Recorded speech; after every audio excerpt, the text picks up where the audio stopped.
Utsman bin Affan wa Ali bin Abi Thalib karamallahu wajhah wa an baqiyati sahabati Rasulillah ajma'in wa tabi'in wa tabi'it tabi'in wa man tabi'ahum bi ihsanin ila yaumiddin wa jami'i aimatil arba'atil mujtahidin wa muqallidin wa khususan al-Imam al-Hanafi wa Imam Maliki wa Imam Syafi'i wa Imam Ahmad bin Hanbal radhiyallahu anhum wal ulama il amilin sunni bin al-maqasid wa jami'il malaikatil muqarrabin khususan Sayyidi Syekh Muhyiddin Abdul Qadir al-Jilani wa Sayyidi Syekh Ma'ruf al-Karhi wa Sayyidi Syekh Yusuf al-Hamdani wa Sayyidi Syekh Abi Qasim Junaid al-Baghdadi wa Sayyidi Syekh Ahmad Rifai wa Sayyidi Syekh Yusuf al-Hamdani wa Sayyidi Syekh Abu Yazid al-Bustami wa jami'i masyayikhna bi tariqatin naqsabandiyyatil aliyah khususan hadratul imam tariqatul wahasil tariqatul syekh Baharuddin al-Sabandi Muhammadin al-Wais al-Bukhari wal qudus malik al-Jidwani wal qudus Syabdullah Faisal Istan Sultan al-Awliya Sayyidi Syamwat Nadim wa furu'ihim wa al-huquq alaihim ajma'in wa khususan li Sayyidina Syahbuddin Ibn Hajar al-Asqalani wa Sayyidi Syekh Sunarto Sayyidi Syekh ajma'in wa khususan li Sayyidina Syahbuddin Ibn Hajar al-Asqalani wa Sayyidi Syekh Sunarto Sayyidi Syekh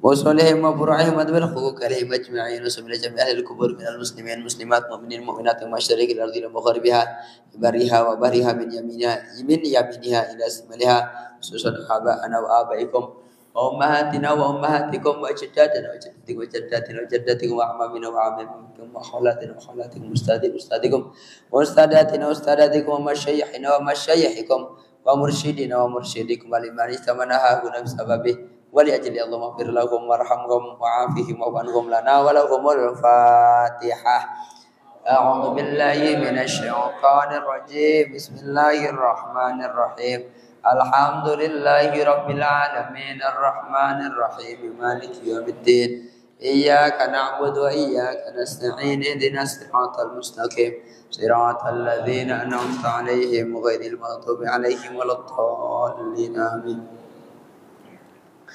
Para asatid juga para jamaah yang saya hormati, masih melanjutkan yang kemarin di mana bahwasanya fa'amal mu'minu fayubna baituhu fil jannah. Orang-orang mukmin senantiasa membangun rumahnya di surga dengan cara amal ibadah, dengan cara melaksanakan ketaatan kepada Allah.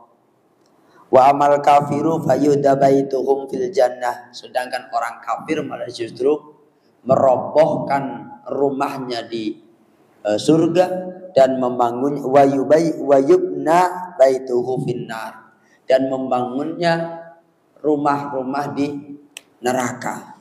Itu khusus orang kafir. Tetapi kalau orang yang mukmin, ia berupaya untuk merobohkan rumahnya yang ada di neraka dan upaya senantiasa membangun rumahnya di surga. Dengan cara apa? Ibadah. Nah, ketika kita ibadah lillah karena Allah Ta'ala, pada hakikatnya kita sedang membangun rumah di surga.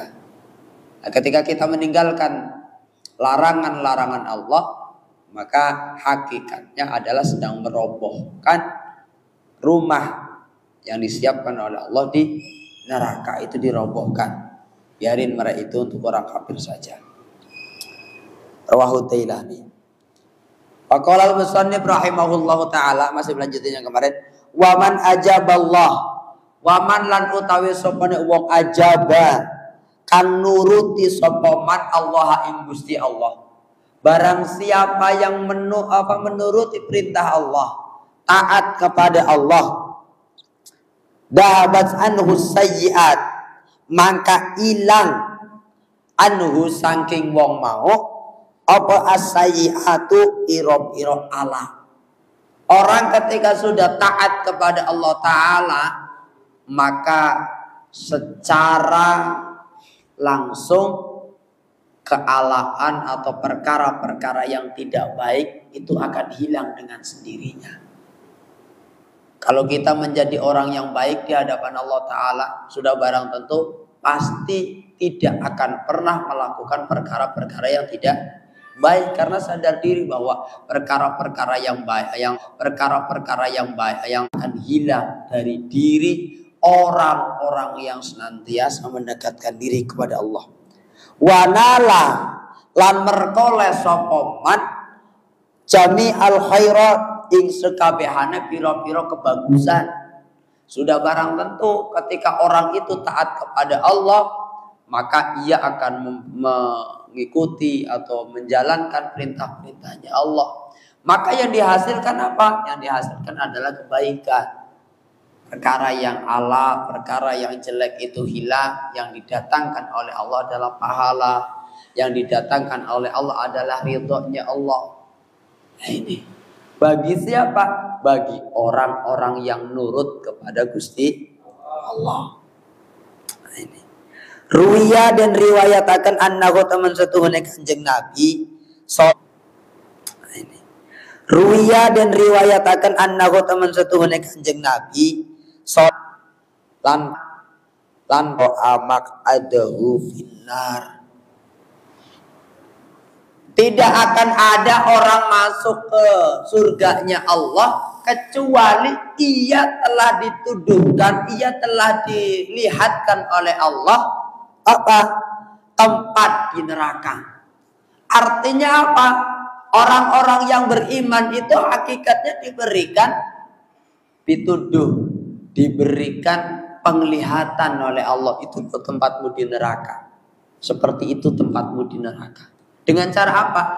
Ketika orang tersebut melakukan dosa, hakikatnya dia sedang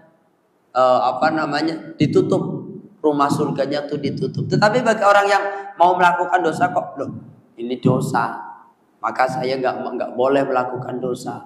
Hakikatnya ketika melakukan dosa, lalu dia mundur bertaubat, hakikatnya ia mengetahui rumahnya yang ada di neraka. Wah ini kalau saya melakukan seperti ini, kalau saya melakukan dosa, sudah barang tentu saya akan bertempat di neraka. Karena saya nurut kepada Allah, maka akan dimasukkanlah kepada surganya. Nah orang yang masuk surga sudah barang tentu melihat neraka. Melihat neraka itu dalam artian itu tadi, melihat perkara-perkara maksiat, tetapi ia rela ikhlas meninggalkan maksiat itu sendiri. Walaupun secara nafsu pengennya melakukan perkara maksiat. Lau asaa lamun tumandang sopo ahad. Iya, kalau saya melakukan dosa, nanti saya diganjar oleh Allah. Nanti saya mendapatkan dosa. Kalau saya mendapatkan dosa, sudah barang tentu tempatnya di neraka. Dan sadar ke arah situ. Nah itu maksudnya bahwa orang tidak akan mungkin ada orang masuk surga kecuali diberikan pengetahuan. Ini loh tempatmu di neraka kalau kamu melakukan perkara itu. Makanya ia tidak mau melakukannya, maka melakukanlah perkara-perkara yang baik yang menyebabkan ia masuk ke dalam surga. Yang selanjutnya kebalikannya. Mohon maaf, masih selanjutnya. Layas dadu, supaya apa? Supaya tambah apa asyukru, rasa syukur. Iya ya. Kalau saya melakukan itu, wah sudah barang tentu saya masuk neraka. Alhamdulillah saya gak melakukan itu, ya Allah, bersyukur tidak melakukan perkara-perkara maksiat. Nanti akan melakukan perkara-perkara yang baik. Akan tambah rasa syukurnya, akan tambah untuk semangat melakukan amal soleh, melakukan amal-amal yang baik, dan semangat untuk meninggalkan larangan-larangan Allah. Berbeda wala yadkhulun naro, dengan yang satunya lagi, lan ora mlebu annaro ing neraka ahad dan wong suwiji illa ro'a maq'adahu minal jannah, kecuali ia melihat surga. Andai orang kafir ini mau melakukan amal soleh, lalu ditunjukkanlah itu loh tempatmu di surga, cuman kamu gak melakukan itu. Karena kamu gak melakukan itu, ya gak mungkin kamu tempati. Tetap kamu tempatnya ada di neraka. Dan tujuannya apa Allah menunjukkan tempat di surga untuk orang-orang yang ahli neraka itu? Tujuannya agar apa? Di sini dikatakan minal jandi lau asana liyakuna alaihi hasratan. Tujuannya agar orang-orang yang tadi ahli nar, orang-orang yang senantiasa bermaksiat ini merasa menyesal. Yo kok saya mau melakukan perkara maksiat. Andai saya mau melakukan perkara-perkara yang baik, sudah barang tentu saya akan meraih surga. Sudah barang tentu saya akan meraih rumah itu.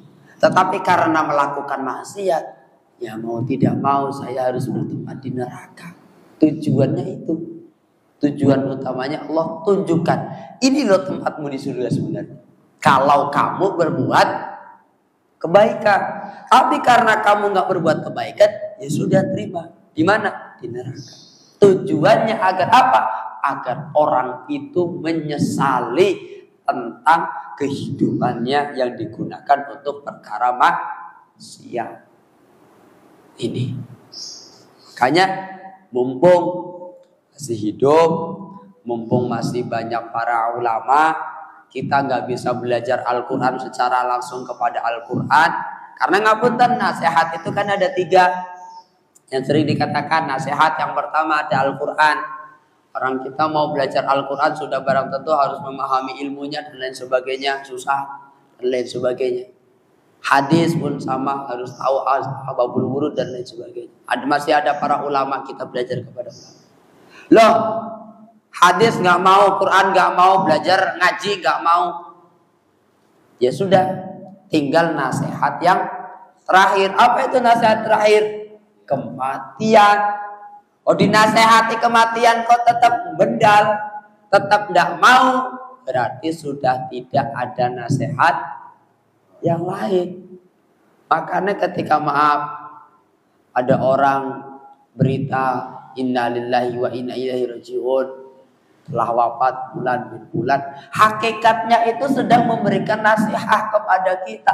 Iya loh, dia itu dulu pernah hidup, dia itu bareng sama kita, dia sama-sama bisa melakukan kegiatan-kegiatan di alam dunia, tetapi sekarang sudah mendahului, dan itu perkara yang nyata. Artinya apa? Ketika ada kematian, itu adalah salah satu motivasi untuk kita agar kehidupan ini dijadikan sebagai bekal untuk meraih ridhonya Gusti Allah, atau untuk meraih bekal di hari nanti di saat sudah mengalami kematian itu sendiri. Tetapi kan kita tidak, jarang di antara kita yang mengambil ibrah dari kematian itu. Iya ya, dia sudah nggak ada, sedangkan kita masih ada. Oh, mungkin Allah sedang memberikan kesempatan agar kita mau beramal soleh. Oh, mungkin Allah sedang memberikan kesempatan kepada kita yang banyak dosa. Mungkin Allah berikan kesempatan untuk bertobat. Ini salah satunya.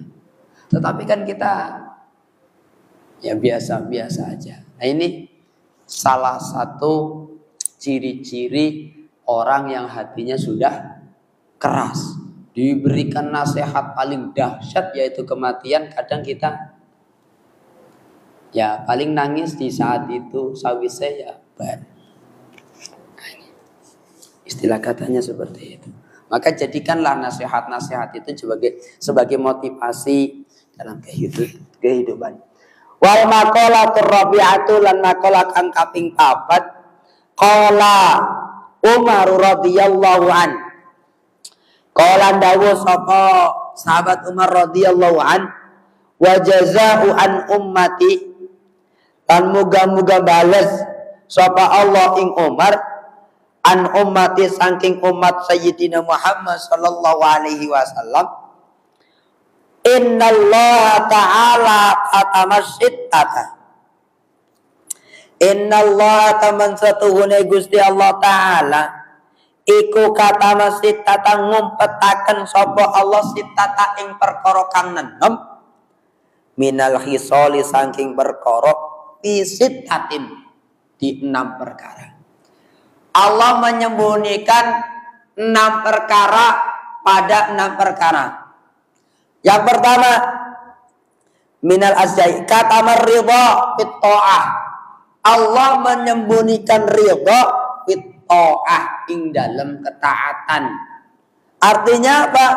Minat ta'ati mohon maaf. Ridho fit ta'ah. Minat ta'ati saking pira-pira ketaatan liyajtahidan nasa supaya ngati-ngati sapa menungso fi jami'i ta'ati ing dalam sekabehane pira-pira taat. Roja'a karena ngarep-ngarep ayu sodika yenta merkoleh apa ridho ing taat. Artinya apa? Allah itu menyembunyikan ridhonya di dalam ketaatan. Makanya ngapunten semangat untuk kita adalah apa? Nasihat dari Allah menyembunyikan ridho dari ketaatan atau dari ibadah. Kita jangan sesekali meremehkan perkara-perkara ibadah walaupun itu kecil.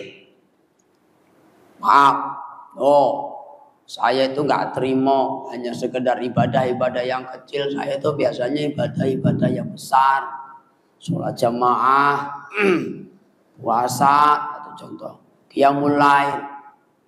Tetapi perkara-perkara yang kecil nggak dilakukan. Seperti contoh perkara-perkara yang kecil itu apa? Sesama teman, bareng sama teman kita uluk salam, itu perkara yang kecil, sepele. Sesama kita saling senyum, saling sapa, itu perkara yang kecil. Jadi perkara ridhonya Allah itu Allah sembunyikan, entah itu di, mohon maaf, ada orang yang ahli ibadah ternyata yang diridhoi karena kita senyum kepada sesama, atau kalau dalam bahasanya Allahu yarham Simbah Yai Maimun Zubair, ibadah kita, sholat kita, puasa kita dan lain sebagainya belum tentu diridhoi oleh Gusti Allah. Mungkin salah satu yang Allah simpan ridhonya itu adalah ya mungkin menyelamatkan semut yang kecemplung itu. Nah ini kan perkara sepele. Menyelamatkan ke semut yang kecemplung air lalu diselamatkan, tetapi Allah ridho, maka itulah yang akan menyebabkan kita mendapatkan keridhaan Allah dan kita bisa menjadi orang yang ahlu surga. Itu dari sekecil keridhaan itu, dari sekecil perkara itu, tetapi Allah benar-benar ridho. Makanya jangan sesekali meremehkan perkara-perkara ibadah ketaatan yang kecil. Ada kerikil di jalanan atau ada paku di jalanan, dibuang. Harapannya apa? Kita mendapatkan ridho dari hal-hal sepele itu, karena Allah sembunyikan. Keridhaan Allah itu disembunyikan dari ketaatan itu sendiri. Kita nggak tahu keridhaan Allah di sholat, keridhaan Allah ada di puasa, keridhaan Allah ada di qiyamul lail, atau bahkan keridhaan Allah itu ada pada senyum. Ahli sholat, ahli qiyamul lail, tapi sama tetangga orang pernah senyum, besungut. Kalau bahasa besungut, bahasa ininya apa sih? Cucu itu. Judes istilah katanya.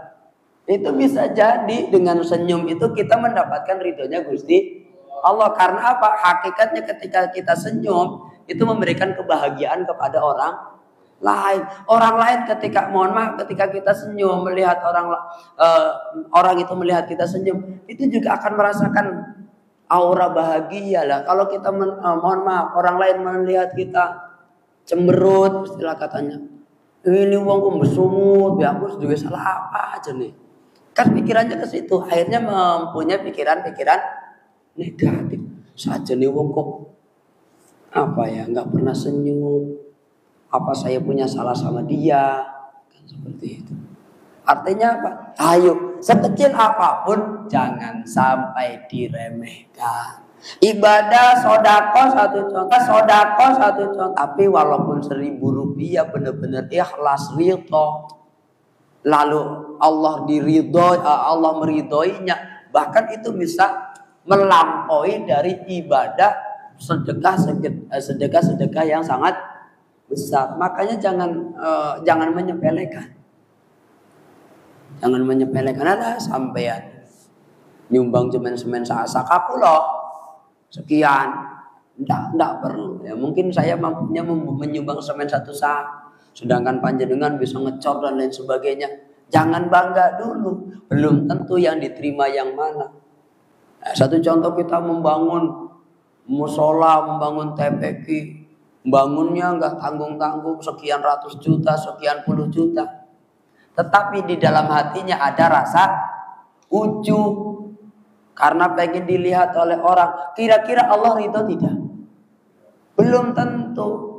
Nah, kita membangunnya walaupun hanya ngapunten saya nggak punya duit, dalah saya bantu buat makan tukang saja. Tapi ikhlas, benar-benar ikhlas, tanpa pamrih, tanpa mengharapkan bantuan, tanpa mengharapkan imbalan, tanpa mengharapkan pujian dari orang, ikhlas.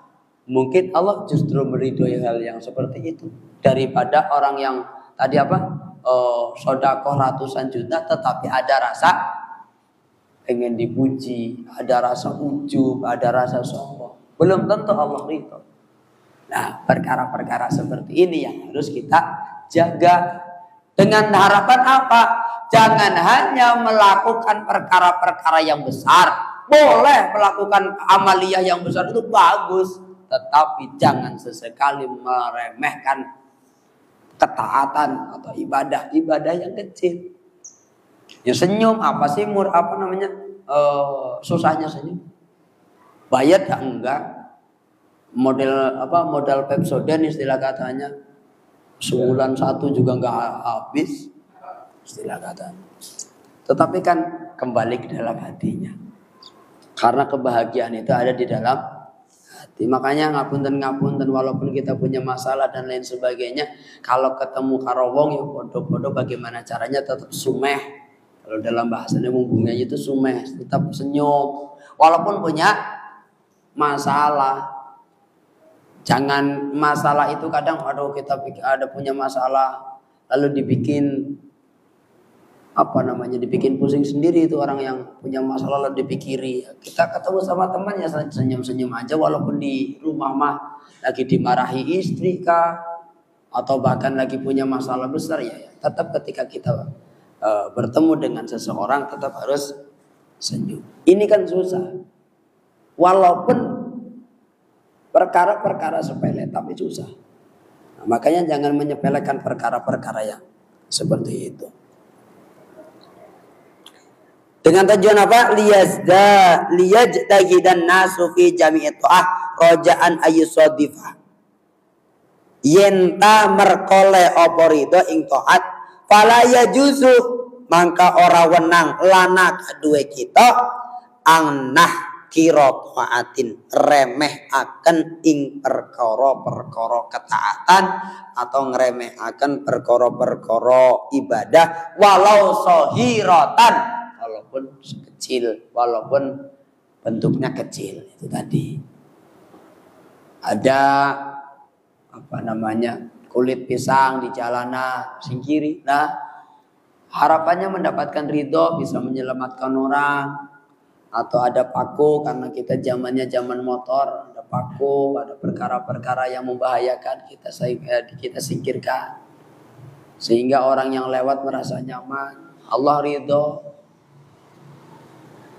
Perkara-perkara yang kecil itu akan menjadi besar dan perkara-perkara yang besar bisa jadi menjadi kecil karena tidak diridhoinya oleh Gusti Allah. Makanya Allah tutup sembunyikan itu keridhoan. Di mana? Jadi ketaatan itu sendiri, entah di mana, entah di sholat kita kah, entah di kita ngaji seperti ini kah, atau bahkan perkara-perkara yang kecil yang tadi.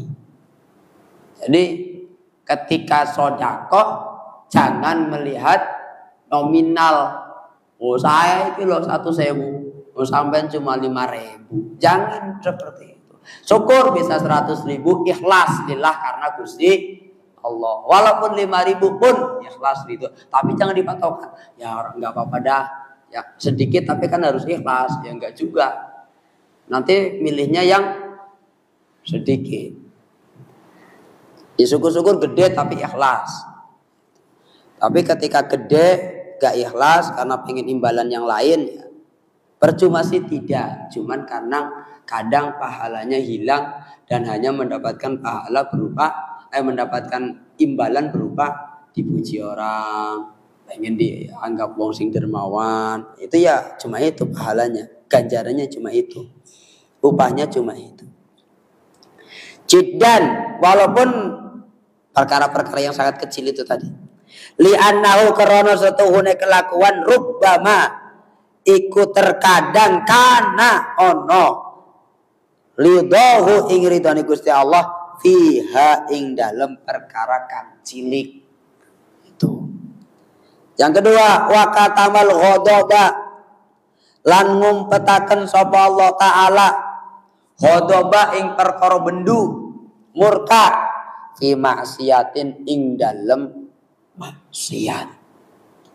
Minal ma'asi saking pira-pira maksiat liyajtanibaha supaya yen ta padha ngedohi sapa annasu menungso khosyatan krana wedi alwuqu itu mibah fihi ing dalem bendune Gusti Allah. Walaupun nyolong duit 5.000 mah kecil, Allah ridho, Allah enggak bendu, belum tentu. Justru bisa juga Allah menjadi benci karena apa? Karena sering melakukan perkara-perkara yang kecil. Gak apa-apa. Ini kan banyak orang-orang yang menyepelekan dosa kecil itu tadi. Dosa-dosa kecil kadang disepelekan, yang membuat Allah justru murka. Kenapa? Perkara-perkara yang kecil tapi sering dilanggar. Tetapi sering itu tadi, bukan 1-2 kali, tapi sering dilanggar. Sholat nanti bisa dikodok, tinggal lagi. Nanti dikodok lagi, tinggal lagi. Atau perkara-perkara yang lain. Walaupun perkara-perkara yang kecil. Utang, yang warung gorengan 1.000 arakaton, istilah katanya 10.000 makannya banyak. Kalau dulu kan ngapunten saya pernah status ini mah bukan berarti mengumbar aib. Dulu waktu-waktu kecil, waktu-waktu masih SMA kan biasanya orang-orang bandel kan begitu, makan gorengan loro rokoknya super bayar 1.000 perak. Itu kan biasa kan dulu seperti itu. Itu perkara kecil, ngapunten. Dulu kan gorengan paling berapa sih? 300, 500. Tapi kalau rokok, kalau es, bayar cuma 1.000. Emang nggak tahu. Aku cuma rokok tok kan. Makan gorengan 3, ngakune 1. Itu kan perkara kecil. Kecil, sangat kecil. Paling ya kalau di total ya paling 3.000. Tapi kita bayar cuma 2.000. Nah kita sudah korupsi. Kecil, tetapi dilakukan setiap hari menjadi besar. Nah itulah yang menjadikan Allah itu murka. Kecil kalau berbicara tentang kecil. Dosa kecil loh. Cuma gorengan zaman itu kan masih ya kurang lebih 500 lah. Itu udah paling mahal banget 500 itu. Tetapi kan karena seringnya itu.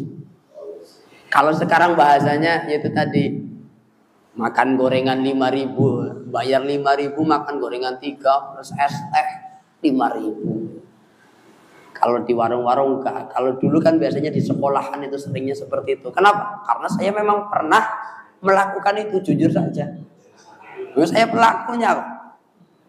Nah, tetapi kan ketika setelah ngaji, ya Allah Gusti, ternyata seperti itu. Akhirnya sadar karena memang dulu belum pernah Jila ini fungsinya ngaji itu begitu, untuk memperbaiki diri.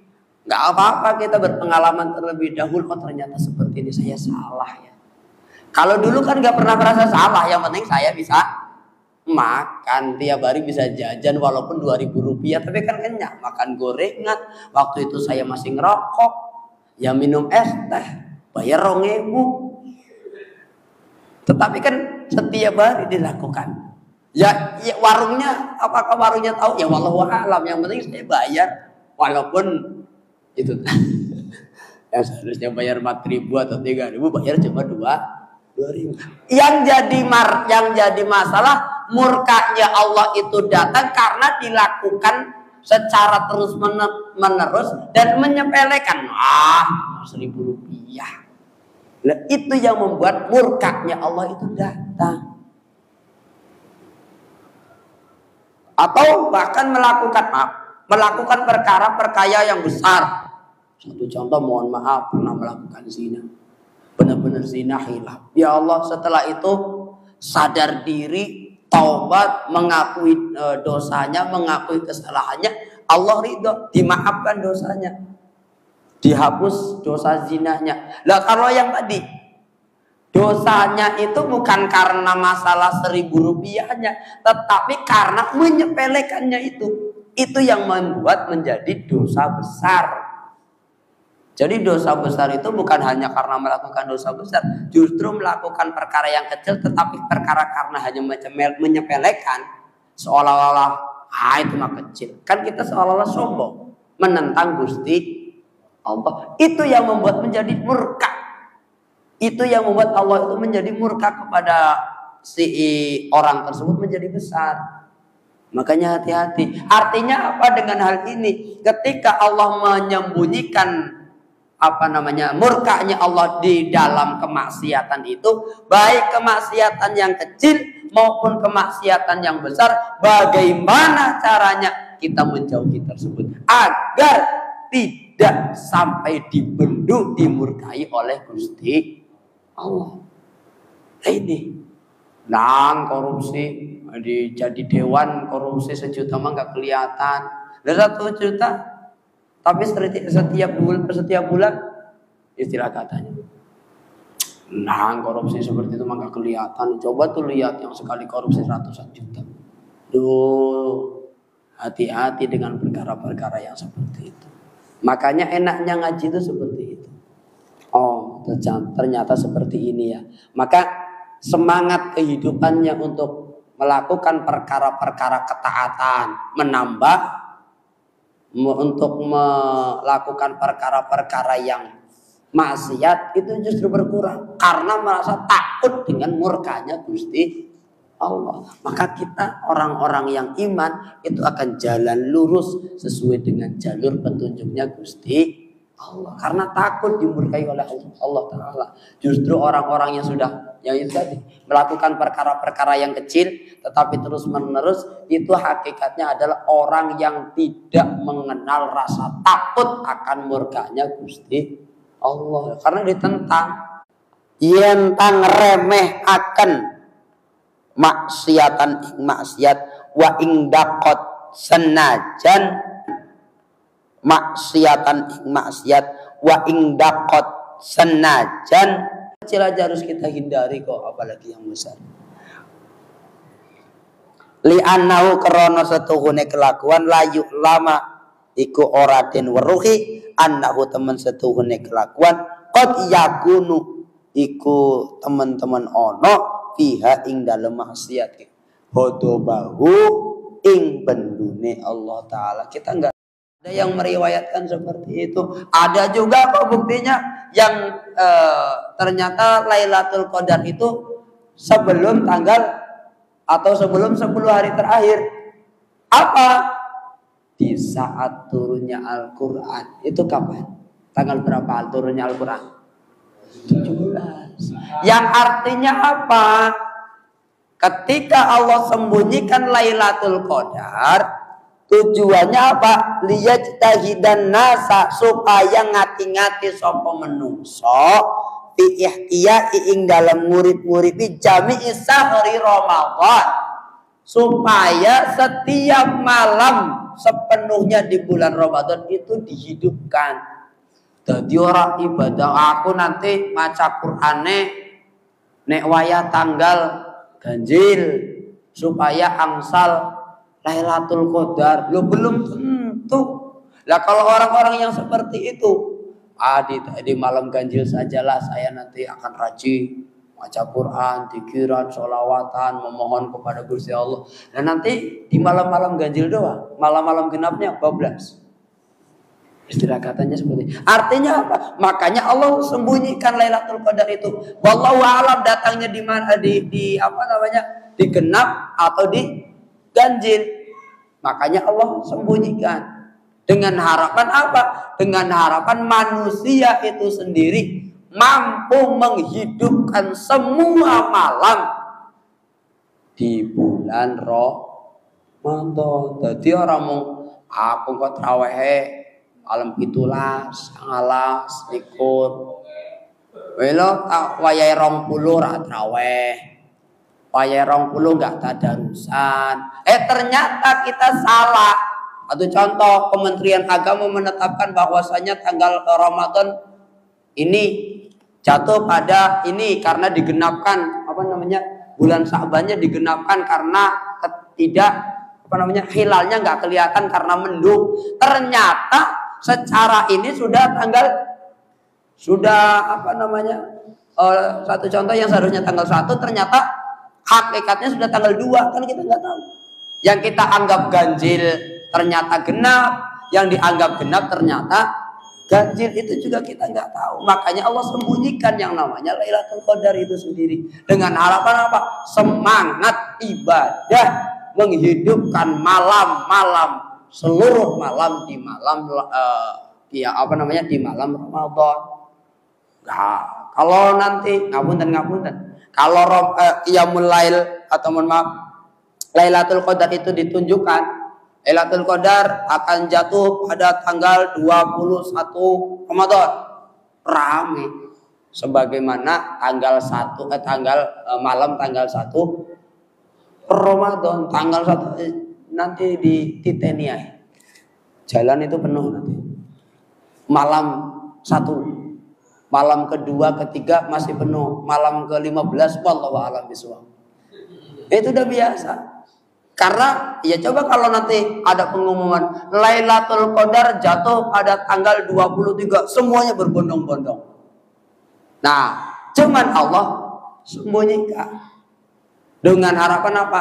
Harapannya orang-orang tersebut ibadah sebagaimana seperti tanggal 1, semangat. Bahkan sadurunge wayah isya tekak wis padha nongkrong nang masjid. Biasane adzan kadang belum datang ya. Nah sekarang sebelum tanggal 1 karena takut nggak kebagian tempat, maka sebelum maghrib adzan belum kumandang adzan isya belum, sudah pada datang. Semangat karena ingin mendapatkan Lailatul Qadar, akan terus semangat sebagaimana semangat karena ingin mendapatkan Lailatul Qadar, akan terus semangat sebagaimana Rahman suwe. Sudah pasti. Makanya ayo bareng-bareng, sebentar lagi kita nisfu Sa'ban. Kita semangat, kita berupaya untuk ancang-ancang, apa sih bahasanya, ancang-ancang untuk agar kita siap menghadapi Ramadan dengan semangat maksimal. Itu salah satunya. Ka'ajri fardi fi khairihi kama fil hadisi wallahu a'lam bissawab. Bin fa'ana